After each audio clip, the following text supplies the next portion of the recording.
성전에서 매매하는 자들을 쫓아내신 다음 날 예수께서 다시 성전에 들어가시자 유대 지도자들이 그를 찾아와 물었습니다.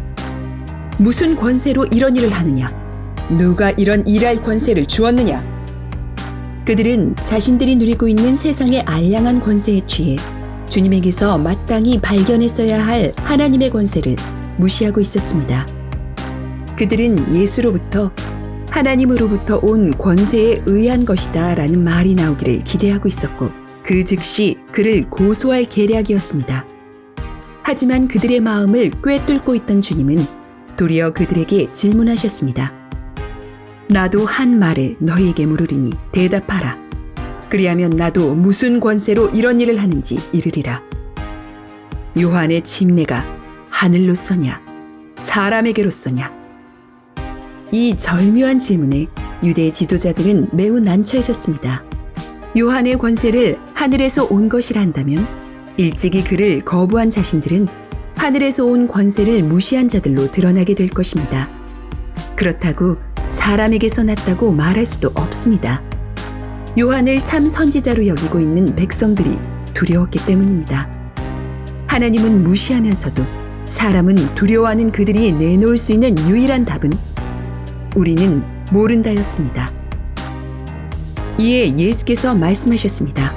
나도 무슨 권세로 이런 일을 하는지 너희에게 이르지 아니하리라. 편견을 버리고 그동안 주님이 하신 일들을 고려한다면 그 권세가 어디에서 왔는지 아는 것은 그리 어려운 일이 아니었습니다.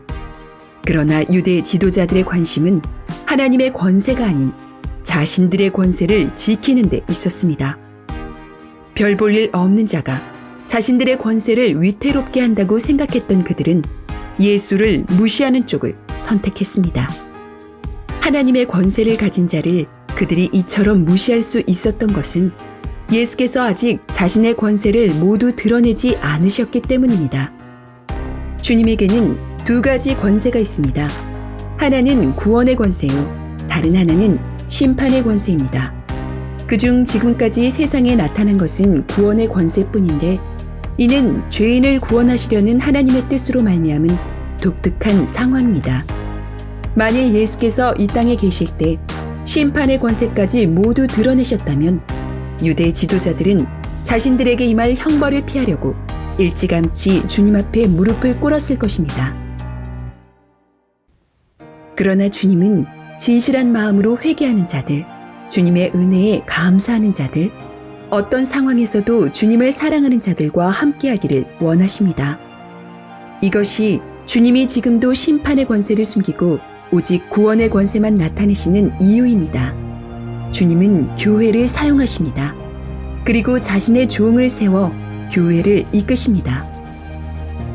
주님은 자신의 종에게 무거운 짐을 짊어지게 하시고 온갖 억울한 일을 당하게 하시면서 구원의 사역을 진행하십니다.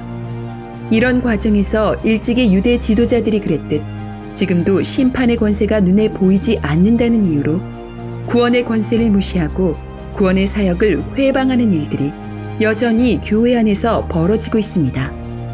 진실하게 회개하고 진심으로 사랑하는 자를 찾으시려는 주님의 뜻을 악용하지 맙시다.